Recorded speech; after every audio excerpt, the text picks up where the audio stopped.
Proibido. Isso é o que diz agora a Administração Federal de Aviação sobre o McDonnell Douglas MD-11 nos Estados Unidos.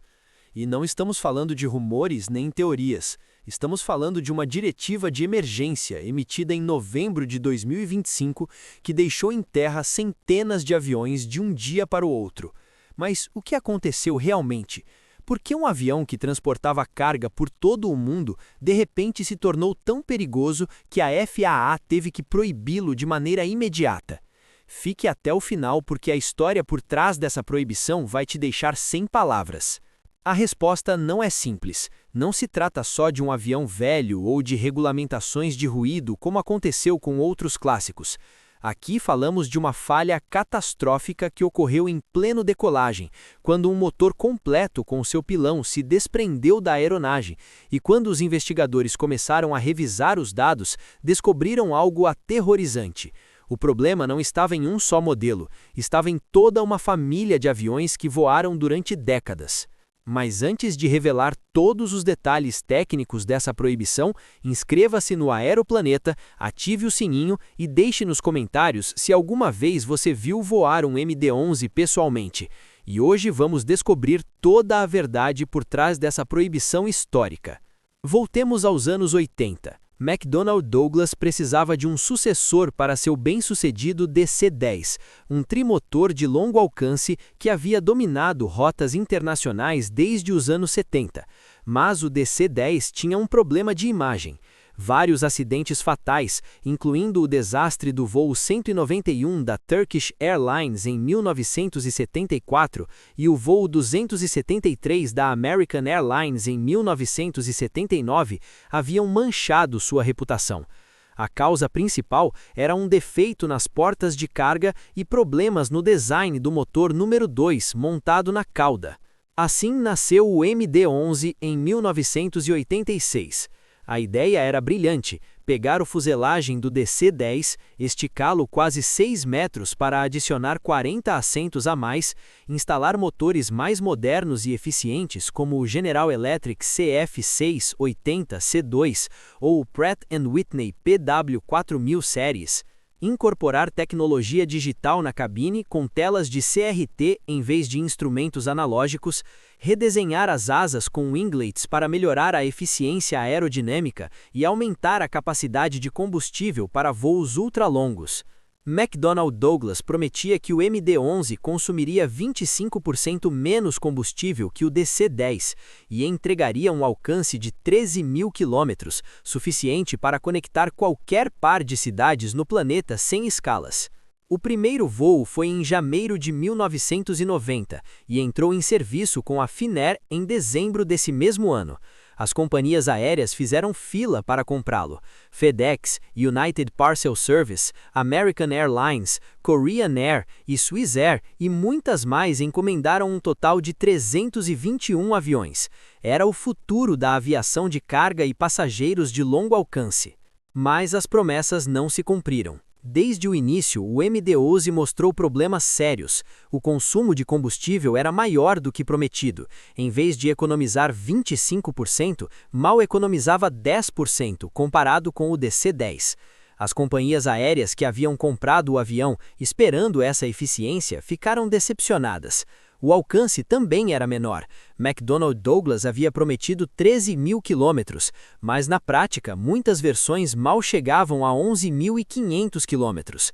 Isso significava que rotas diretas planejadas requeriam escalas adicionais, aumentando custos operacionais. E atenção, aqui vem o técnico. O MD-11 herdou um problema fundamental do DC-10, seu centro de gravidade. O avião era aerodinamicamente instável em certas fases do voo. Para compensá-lo, levava um sistema de controle de combustível que transferia querosene entre tanques para ajustar o equilíbrio durante o voo. Além disso, usava um sistema de estabilização automática que movia constantemente as superfícies de controle. Isso fazia com que o avião fosse difícil de voar manualmente e consumisse mais combustível do que o esperado. Para piorar, o sistema de piloto automático tinha falhas. Houve casos documentados em que o avião entrava em oscilações perigosas durante aproximações finais. O acidente mais grave foi o do voo 675 da Swissair em 1998, onde um incêndio elétrico causou a perda de 229 vidas. Embora o fogo não tenha sido causado diretamente pelo design do MD-11, revelou problemas nos sistemas elétricos e de cabine, que deixaram os pilotos sem instrumentos críticos. Nos anos 90, o MD-11 já estava perdendo terreno. Dois rivais estavam destruindo-o no mercado. O Boeing 777, que debutou em 1995, oferecia maior capacidade com só 2 motores, muito mais eficientes. Sua tecnologia fly-by-wire e cabine de vidro o tornavam superior em todos os aspectos. O Airbus A330, também bimotor, era mais econômico de operar e mais fácil de voar. Com apenas 2 motores, em vez de 3, os custos de manutenção eram significativamente menores. As companhias aéreas começaram a cancelar pedidos. American Airlines, que havia encomendado 50 MD-11, cancelou seu pedido completo e foi para o Boeing 777. British Airways fez o mesmo. Em 1998, McDonnell Douglas foi absorvida pela Boeing, e a nova companhia decidiu terminar a produção do MD-11. O último exemplar foi entregue em fevereiro de 2001 à Lufthansa Cargo. Só foram construídos 200 aviões, muito longe das projeções iniciais. Aqui é onde a coisa fica feia. Embora o MD-11 tenha deixado de ser produzido, centenas deles continuavam voando, especialmente em operações de carga. FedEx tinha mais de 50 unidades. United Parcel Service operava dezenas. Western Global Airlines, uma companhia que dependia quase exclusivamente do MD-11 para voos charter de carga, ficou praticamente paralisada. Lufthansa Cargo teve que reorganizar completamente suas rotas intercontinentais. E não só afetou os Estados Unidos. Embora a diretiva da FAA seja tecnicamente só para aviões registrados nos Estados Unidos, a Agência Europeia de Segurança Aérea, EASA, emitiu um alerta de segurança similar dias depois. Outros países, como Canadá, Austrália e vários da América Latina, suspenderam permissões de voo para MD-11 e DC-10, até completar inspeções. Isso nos leva à pergunta econômica. Vale a pena salvar esses aviões? As inspeções de ultrassom em cada ponto de montagem dos 3 motores custam aproximadamente $200 mil por avião. Se forem encontrados componentes danificados, a substituição pode custar entre $500 mil e $1 milhão adicionais por avião.